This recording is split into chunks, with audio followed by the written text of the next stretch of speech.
Within a few hours, Hurricane Milton is expected to make landfall on the west coast of Florida, the western coast of Florida. Already we're seeing impacts from the storm, including significant winds and heavy rain. And there's also been frequent and widespread tornado warnings throughout the day, and they're continuing and expected to expand as Milton moves overland, including a few that have already touched down in South Florida. Currently, Milton is a Category 3 with wind speeds up to 120 miles per hour. But no one should be confused. It's still expected to be one of the most and worst destructive hurricanes to hit Florida in over a century.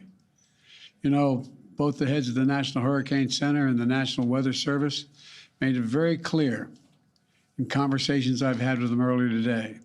Milton still carries incredible destructiveness, can wipe out communities, can cause loss of life. Storm surge is still expected to be up to 13 feet. So I urge everyone in Hurricane Milton's path to listen to local officials and follow all the safety instructions they give. At this point, evacuation is probably difficult. So I encourage people to look for safer shelter.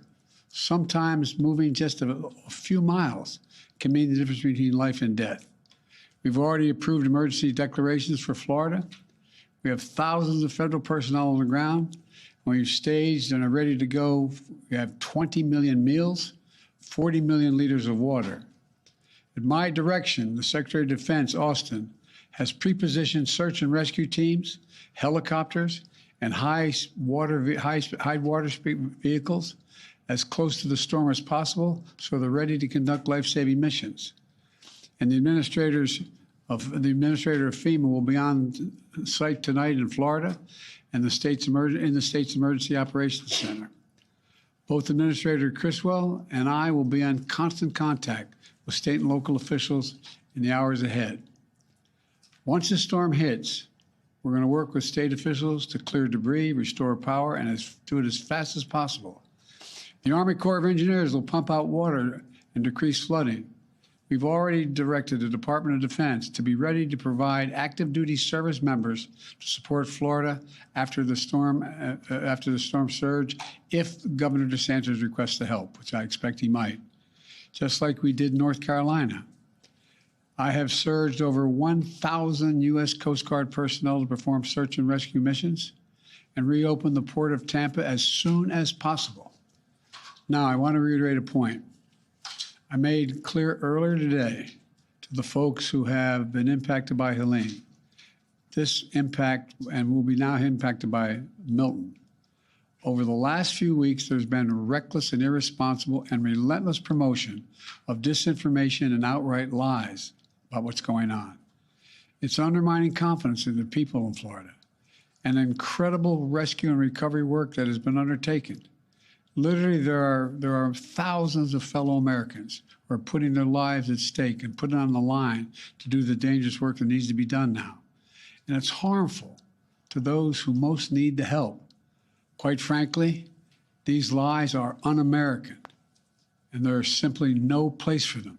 Not now, not ever. Former President Trump has led this onslaught of lies. Assertions have been made that property is being confiscated. It's simply not true.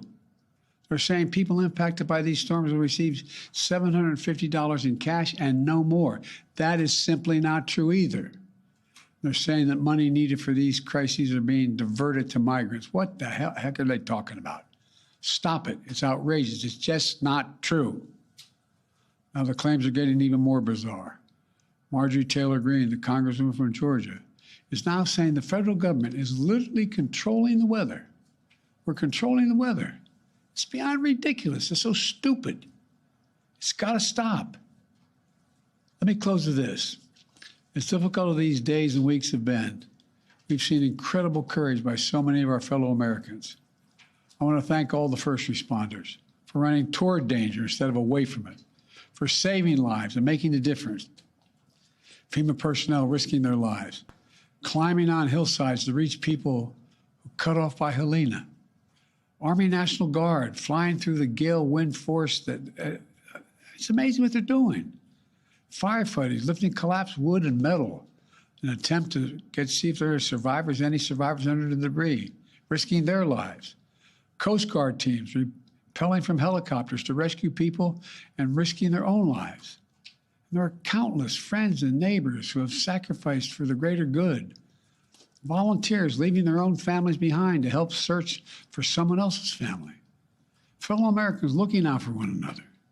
That's America at its very best. That's who we are. So my final message tonight is to the people of Florida and all the impacted states. We've got your back. We've got your back. And Kamala and I will be there for as long as it takes to rescue, recover, and rebuild. May God bless you all, and may God protect those serving in the eye of this storm on behalf of our nation. Thank you. Why do you think Trump is spreading misinformation?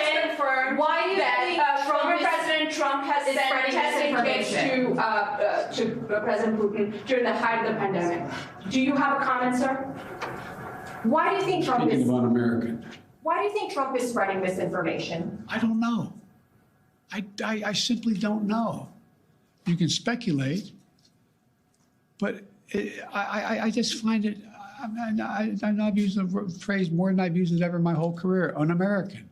It's un-American. It's not who the hell we are. What are they talking about?